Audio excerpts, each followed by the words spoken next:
And now, it's time for another Dice Tower review with Tom Vasel.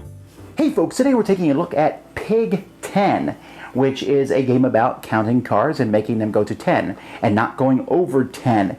It's kind of a variation. I've seen games like this before where you're playing, a very common one is Oh No 99. This is a much shorter kind of version of that where you're simply playing cards and trying to get to 10 exactly. Here it is.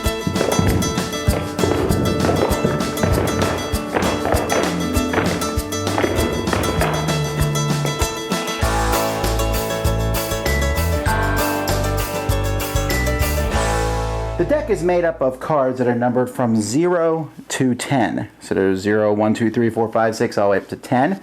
Each player is going to get a handful of 3 cards. And on your turn, the first person is going to play a card in the middle of the table. They will say the number of that card, 4. The next person looks at the cards in their hand. Hey, they can play this card here, and they will add the 2 numbers together, 10. If you reach exactly 10, you take the cards that are there. Then the next person plays a 2. The person after that says 9. The person after that puts down the 0 card, which automatically zeroes out the number. So now it's down to 0. The next person puts out a 3. The next person then says 7. The next person here puts out a 7, but instead of going over, it just stays at a 7. Whenever you play a card that's the same number as what it is, so they just say 7. The next person has to play an 8. So it goes to 15. When that happens, the person on your right gets all the cards and puts them in front of themselves. And this continues. Now there's a couple other things. There is the 5, which when you add that, you can subtract it instead of adding it. That's completely up to you. And there's even a 10 card, which you would have to play at the right moment to get all the cards in the pile. Once all the cards in the deck run out, players will continue to play the cards that are left in their hand.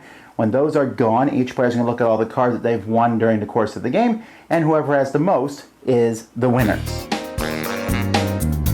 Right, well that is Pig 10. As you can see, the gameplay is very simple. This is going to appeal to the crowd of people who like simple, easy card games, say Uno or such, because you have 3 cards. It's not like there's a tough decision. If you have the card that makes it go to 10, you play it. There's no reason not to.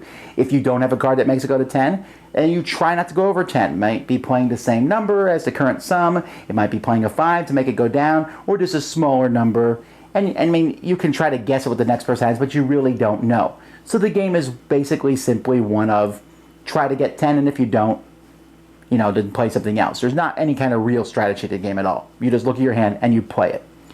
This is okay for kids. I do like the fact that you shout the numbers out as you play them. So for kids, this is good because it teaches them to count to 10. It teaches them to add. Hey, what's 2 plus 7? What's 7 plus 2?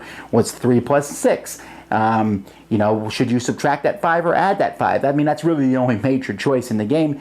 And, you play through, and there's laughter as you play the different cards, and people get it. But for me, they're just too simple. I mean, there's really no real choices. There's like pseudo choices. Which card should I play? Because the card you play should be the right strategic move, and yet you don't know because there's really no information to go on. I mean, I suppose you could be a card counter and count how many numbers of each card in the deck, but that's just kind of worthless.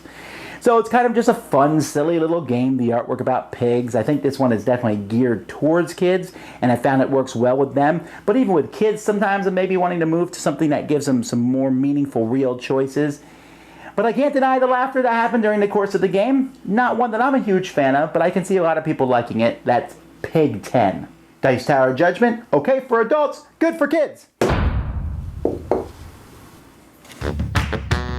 Thanks so much for watching the Dice Tower videos. Find more great videos and reviews, as well as our top-rated audio podcast at Dicetower.com. You can also find other great shows at Dicetowernetwork.com. I'm Eric Summerer, and you've been watching The Dice Tower.